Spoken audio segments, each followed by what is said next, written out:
In the vast expanse of time that stretches behind us and ahead of us, there exist 2 days that should never hold dominion over our minds. 2 days that, if allowed, can drain the present of its vitality and drown our spirit in either regret or fear.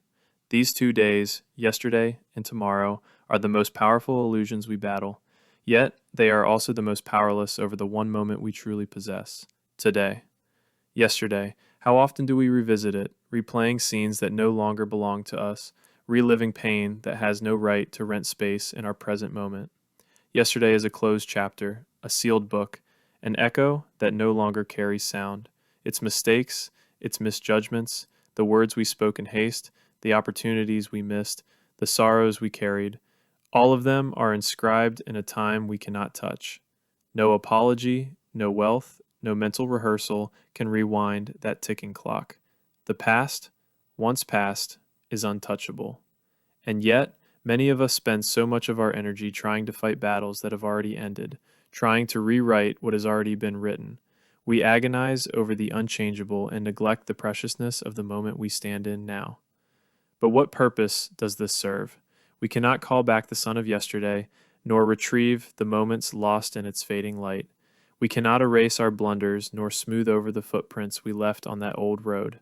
To dwell on yesterday is to give up today. Then there is tomorrow, the mystery that beckons us with both hope and dread. It is a canvas not yet painted, a song not yet sung. Yet so many of us write scripts for it in our minds, full of catastrophe and failure. We imagine the worst. What if I fail? What if they leave? What if I lose everything? And we burden ourselves with shadows that haven't even been cast. Tomorrow carries its own weight, its own struggles and blessings, but it has not yet been born. The sun of tomorrow has not risen, and whether it rises in glorious brilliance or hides behind clouds, it will rise without asking our permission. We cannot command tomorrow to obey us.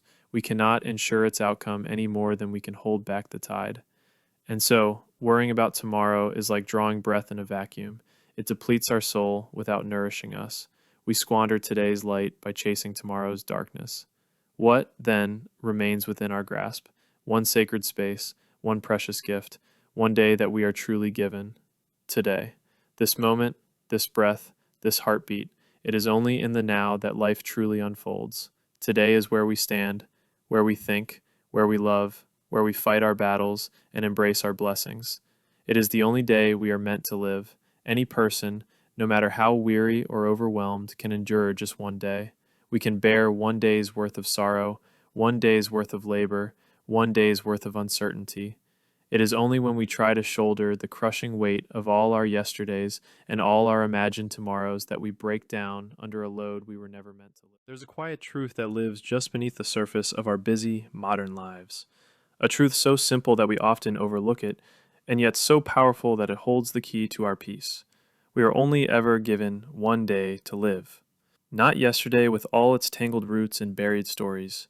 Not tomorrow with its distant dreams and shadows yet to form. Only today, this single, fleeting stretch of hours is truly ours.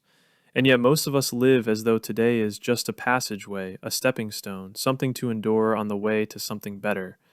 We wear ourselves thin, rehashing the past and pre-living the future, all while the present quietly slips through our fingers.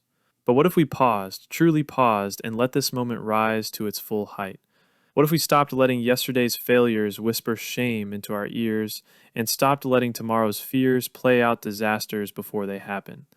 What if we made the radical choice to live this one day, just today, without dragging behind us the weight of all we cannot change and without borrowing trouble from a future we don't yet own? Yesterday is a teacher, but not a master. Its lessons are meant to guide us, not bind us. Think about it. No amount of anguish or apology can rewrite a single word we said or unmake a single choice we regret. The past, no matter how vibrant or painful, is gone.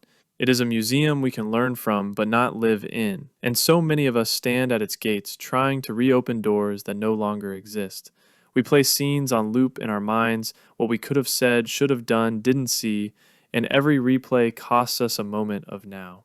Likewise, tomorrow is a promise not yet made. It's a field of possibility, yes, but it's not guaranteed. It may come wrapped in sunshine or cloaked in storm clouds, but either way, it isn't ours yet. The anxiety we feel for tomorrow often stems not from what will happen, but from what we imagine could go wrong. We create elaborate scenarios in our minds, complete with every failure, every misstep, every embarrassment, and we try to prepare ourselves for every possible outcome, forgetting that most of the pain we brace for never actually arrives.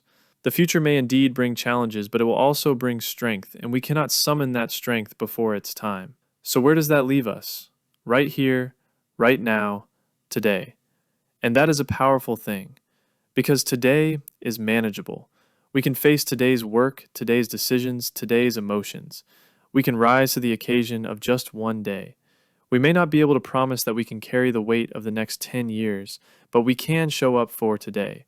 We can speak kindly, choose wisely, listen deeply, love bravely today.